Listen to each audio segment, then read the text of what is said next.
लाडक्या बहिणींसाठी अत्यंत महत्त्वाची अपडेट असल्यामुळे लाडक्या बहिणींपर्यंत हा व्हिडिओ जास्तीत जास्त शेअर करायचा आहे। कारण लाडक्या बहिणी विचारत होते ई-KYC प्रक्रिया कधी सुरू होणार आहे, कशी करायची आहे। तर मुख्यमंत्री माझी लाडकी बहीण या योजनेअंतर्गत पात्र लाभार्थी महिलांची पडताळणी आणि प्रमाणीकरण करण्यासाठी ई-KYCच्या माध्यमातून आधार ऑथेंटिकेशन करण्यास मान्यता देण्याबाबत हा GR आलेला आहे।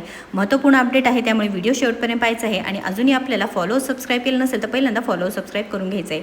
तर लाडक्या बहिणींनो, हा GR आहे ज्यामध्ये शासन निर्णय सांगितलेला आहे की तुम्हाला ई-KYC लवकरात लवकर लिंक ॲक्टिवेट झाल्यानंतर मुख्यमंत्री माझी लाडकी बहीण या योजनेची जी वेबसाईट असणार आहे त्यावरती ई-KYCची सुविधा उपलब्ध करून देण्यात आलेली आहे। व मुख्यमंत्री माझी लाडकी बहीण या योजनेअंतर्गत पात्र लाभार्थी महिलांना पडताळणी आणि प्रमाणीकरण करण्यासाठी ई-KYCच्या माध्यमातून आधार ऑथेंटिकेशन करण्यास शासनाने मान्यता देण्यात आली आहे।